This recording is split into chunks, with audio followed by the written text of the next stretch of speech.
Estamos de volta com o programa Perfil, conversando hoje com o neurocientista Siddhartha Ribeiro. Siddhartha, a gente falou no último bloco sobre a utilização de algumas substâncias que vêm ajudando já as pessoas a curarem traumas, problemas de depressão profunda. E a gente tem uma discussão muito grande no Brasil e em todo o mundo da questão da legalização da maconha. É uma discussão que algumas pessoas acham que legalizando o consumo aumentaria, outras dizem que não, seria reduzido. O que precisa ser feito hoje para se legalizar e regulamentar a utilização, criar bulas dessas substâncias, para que as pessoas tenham conhecimento do que está ali? O que você acredita que deve ser feito hoje? Olha, se você me fizesse essa pergunta há 10 anos, eu ia te dizer que a gente precisava ser líder na produção de cannabis medicinal no mundo. E eu ia te dizer que a gente precisava ser líder na pesquisa em cannabis medicinal no mundo. Hoje a gente já perdeu esse bonde. A gente já perdeu o bonde da história. O cannabis virou uma commodity importante. Os Estados Unidos, o Canadá, boa parte da Europa, Israel, todos esses países estão usando cannabis para fazer medicina de alta qualidade e isso virou um mercado que dá muito dinheiro. Além disso, vários desses lugares já legalizaram o uso recreativo da maconha, porque é um mercado muito importante, é uma substância de muitos efeitos benignos e alguns grupos de risco que podem ser protegidos com informação. É uma substância muito mais benigna do que álcool ou tabaco. E por isso esses países já fizeram essa modificação. Hoje o Brasil corre atrás do prejuízo, o Brasil tem uma legislação atrasada que faz com que a gente não possa produzir a maconha no Brasil, ela tem que ser importada, o extrato é importado para produzir remédios muito caros. As pessoas podem não saber disso, mas há 3 anos existe um remédio à base de maconha nas farmácias. Custa R$ 2.800. Então os ricos já têm uso medicinal da maconha garantido há 3 anos no Brasil. E os pobres continuam sendo presos por plantarem maconha. É uma coisa totalmente equivocada, né? O Brasil paga um preço muito alto da guerra às drogas, sobretudo o Rio de Janeiro. Todas as pessoas que perderam familiares por causa dessa guerra, quaisquer que sejam as origens desses familiares, sabem que perderam partes fundamentais do seu ser.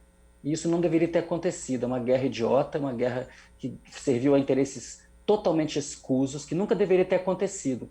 E os países que inventaram essa guerra às drogas já desinventaram. E o Brasil está extremamente anacrônico, atrasado, massacrando seus jovens, fazendo com que pessoas negras pobres matem pessoas negras pobres para garantir o privilégio de, na verdade, um sistema podre. O sistema tem que acabar. Agora, quando que o Brasil vai acordar para isso? A maconha medicinal já é uma realidade no mundo desenvolvido todo. E no Brasil a gente está enxugando o gelo. Por que o Brasil tem que importar extrato de cannabis para fazer remédio? Por que o Brasil não pode produzir? Em que medida que o interesse nacional é servido com esse tipo de política? Então, ou a gente entende isso claramente, ou o Brasil vai ficar não só comprando vacina, mas comprando maconha dos outros países. E qual seria o uso mais promissor hoje para as substâncias que você encontra na maconha? Maconha tem muitas propriedades terapêuticas importantes. A primeira e mais famosa delas é para epilepsia. É um excelente antiepiléptico que não reduz a atividade cerebral, então permite que a criança ou adolescente ou o adulto que seja paciente, que tem epilepsia extremamente grave, tenha uma vida quase normal, sem redução da atividade cerebral e sem crises. A maconha também tem propriedades importantes contra a dor. Então, pessoas que estão com muita dor, com dor neuropática, pessoas que têm quadros crônicos de dor e que entram no péssimo caminho dos remédios opiáceos, que causam muita dependência, essas pessoas têm na cannabis uma incrível esperança. Outro assunto importante é o tratamento oncológico. A cannabis, a maconha, é muito importante no tratamento oncológico, não apenas para cuidar para mitigar os efeitos colaterais da quimioterapia, da radioterapia, então aumenta o apetite, melhora o sono, diminui a ansiedade, diminui a dor, melhora o humor. Tudo isso você precisa num paciente oncológico, que essa pessoa esteja protegida. Além disso, a gente descobriu, né, a ciência sabe nos últimos 10 anos apenas, que a maconha contém várias substâncias que são elas mesmas antitumorais. Então a cannabis está sendo utilizada cada vez mais na terapia oncológica. Israel é um país líder nesse assunto.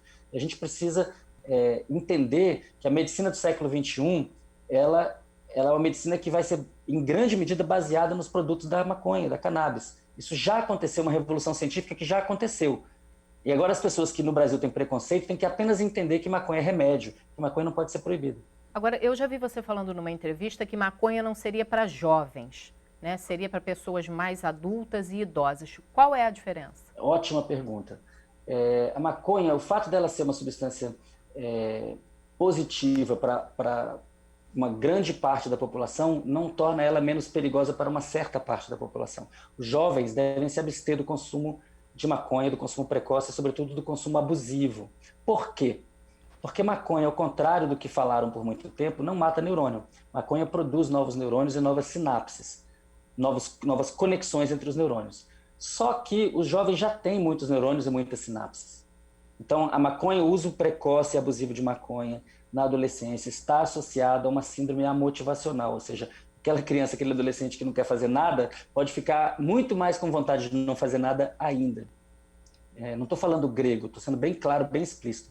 Então, jovens não devem fumar maconha, devem esperar, tá certo? Agora, pessoas idosas podem e devem se beneficiar do consumo da cannabis, porque, entre outras coisas, vai produzir novas sinapses, vai tornar elas mais curiosas, mais interessadas no futuro e menos ruminantes do passado, menos deprimidas, mais voltadas para o futuro, com mais conexões neuronais para encontrar o mundo, ter prazer nas coisas que fazem. A maconha é uma revolução na geriatria, é uma revolução para dor, para inflamação, para dores de artrite, é uma revolução, na verdade, na questão do bem-estar de maneira geral. Agora, importante que as pessoas entendam, toda substância tem grupo de risco, toda substância precisa de bula, toda substância precisa ter prazo de validade, controle de qualidade. Hoje, no sistema atual, na guerra às drogas, nem as pessoas que não utilizam qualquer tipo de drogas estão seguras. Essas pessoas podem tomar uma bala perdida no meio da rua por causa da guerra às drogas. A guerra às drogas é extremamente tóxica. Nós precisamos abaixar essa poeira, acabar com a guerra às drogas, legalizar e regulamentar as substâncias. E aí cobra-se impostos, faz-se o controle necessário. Não existe crime organizado se beneficiando disso. O que a gente tem é o Estado exercendo o seu papel. Isso é o futuro, é o que está acontecendo nos países desenvolvidos, é o que vai acontecer no Brasil. Agora, se vai acontecer em 1 ano, 10 anos ou 100 anos, vai depender da conscientização da população brasileira em abandonar preconceitos, em perceber que foi manipulada. Quantas vezes você ouviu que maconha mata neurônio? E era mentira. Agora, para você falar para um jovem não fumar maconha, não adianta mentir, não adianta você falar não fuma porque mata neurônio. Você tem que dizer, não fuma porque produz novos neurônios, você já tem neurônios demais, espere até o seu córtex pré-frontal estar bem formado. Quando é isso? Depois dos 28. Porque hoje o perigo é que, como está proibido, os jovens aprendem entre si, aprendem no ambiente da marginalidade, aprendem cedo demais a fazer tudo isso que não deveriam fazer naquele momento. Você vai dizer para o jovem, olha, fumar maconha é ruim. É a mesma coisa que dizer, sexo é ruim. Isso é uma mentira. O que tem que dizer é, na sua idade é ruim. Nesse momento da sua vida é ruim. Espere para fazer isso quando seu corpo estiver preparado, quando sua mente estiver preparada, com as pessoas certas, no lugar certo. A gente fala isso em relação ao sexo e isso é honesto. E aí é possível estabelecer uma interlocução honesta com os jovens sobre esse assunto. E qual é o índice de dependência que a maconha pode causar? Da ordem de 9%. Muito menos do que álcool e tabaco. Mas pode provocar também. A gente não deve achar que nenhuma substância deve ser glorificada, assim como a gente não deve demonizar nenhuma substância. As substâncias são substâncias que têm usos e abusos, elas podem ser úteis ou perigosas, e por isso que elas têm que ter bula, controle do Estado sobre elas. A Sociedade Brasileira para o Progresso da Ciência já decidiu em assembleia, né, que apoia tanto a liberação quanto a regulamentação dessas substâncias, né? Como que é hoje essa discussão entre vocês, pesquisadores, cientistas, da importância de se regulamentar e de que forma isso seria feito? Essa é uma pergunta super importante. Quando a gente começou a fazer esse debate, cada pessoa tinha uma opinião diferente. Eu acho que tal substância pode, tal não pode. Aí outra falava, eu acho que essa pode, a outra não pode. Eu acho que todas têm que ser proibidas. Espera aí, mas e a minha cerveja? Não, mas eu acho que essa aqui pode, as que podem são as que já são legais, as outras não podem. Então, na verdade, era um monte de gente dando opinião. A gente criou um grupo de trabalho, aprofundou essa discussão, juntando pessoas das áreas biomédicas com pessoas das áreas das ciências humanas e mesmo das ciências exatas. E depois de 1 ano, apresentamos esses estudos para o coletivo, para a Assembleia, e então a Assembleia votou por unanimidade, coisa que raramente acontece. No ambiente científico a gente tem muito dissenso, mas nesse momento houve a clareza de que, na verdade, todas as substâncias precisam ser regulamentadas, todas precisam ser legalizadas e regulamentadas. Liberação geral é o que tem hoje. Hoje, nessa proibição de mentira, é um liberou geral, porque uma pessoa de qualquer idade compra qualquer coisa, só não sabe o que comprou. Isso é liberou geral. O que a gente tem que caminhar para o contrário, é para uma situação de regulação, em que as coisas que são benéficas e não perigosas são mais disponíveis, e as coisas que são benéficas, mas perigosas, são controladas. As coisas que são maléficas são indisponibilizadas ou disponibilizadas apenas para as pessoas que necessitam por uma razão específica. O que eu estou querendo dizer com isso? É que toda substância pode ser um remédio ou um veneno dependendo da dose. Uma substância que ingerida por uma pessoa saudável pode fazer muito mal, por exemplo, cloroquina, ela pode ser necessária para uma condição específica e usada naquela condição específica. A maior parte das substâncias usadas em quimioterapia, quer dizer, as substâncias usadas em quimioterapia são substâncias tóxicas, mas são tóxicas necessárias naquele momento em que uma parte das células precisa ser eliminada. Então, a regulamentação, na verdade, é a possibilidade de uso seguro. O uso atual, os jovens comprarem substâncias cuja dose não conhecem, cuja procedência não conhecem, cuja validade não conhecem, cujos contaminantes não conhecem, e utilizá-las em contextos sociais extremamente adversos, isso é uma receita de fracasso social. Vai entupir as nossas prisões de jovens sofrendo e gerando é uma fábrica de sofrimento. É óbvio que isso precisa mudar. E a gente não pode perder de vista que a guerra às drogas é um mecanismo de limpeza étnica, é uma maneira do sistema como um todo, dessa parceria público-privada para matar jovens negros e negras, sobretudo nas periferias, porque é extremamente desigual o tratamento que as pessoas recebem no Brasil dependendo da cor da sua pele e dependendo da sua classe social. A gente tem que ter isso muito claro para entender que essa guerra às drogas que foi naturalizada é um equívoco histórico do tamanho da escravidão e que precisa acabar. Agora, por onde a gente começa? Vamos começar pelo que é mais fácil. Hoje, a coisa mais simples, mais evidente, mais óbvia é que maconha é um remédio importante que a população precisa ter acesso e que já está na farmácia há 3 anos para os ricos e que a gente precisa facilitar, regulamentar esse acesso.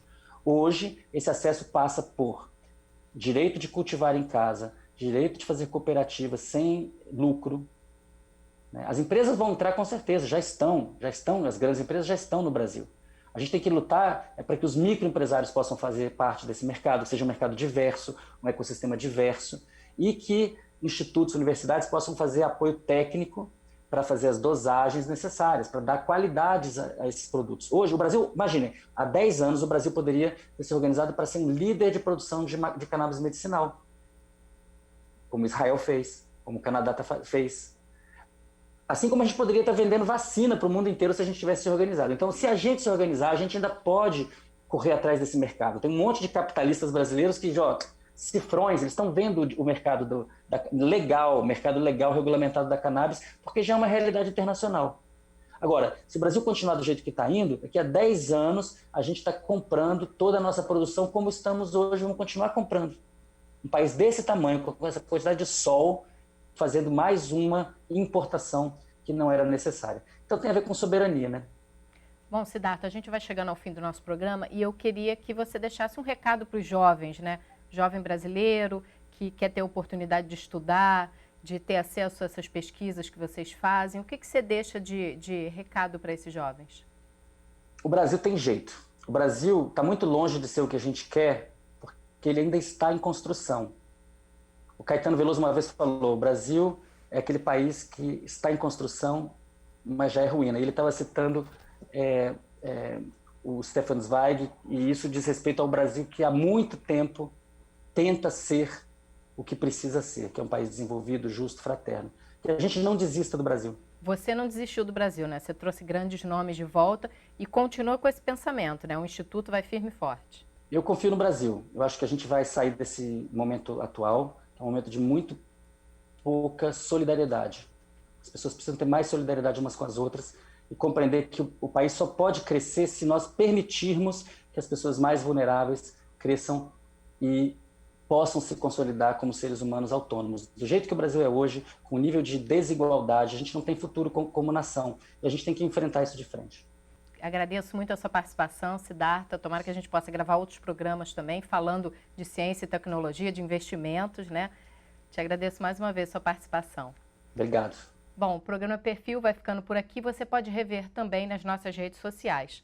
Fique com a gente, TV Alerj, o canal do povo.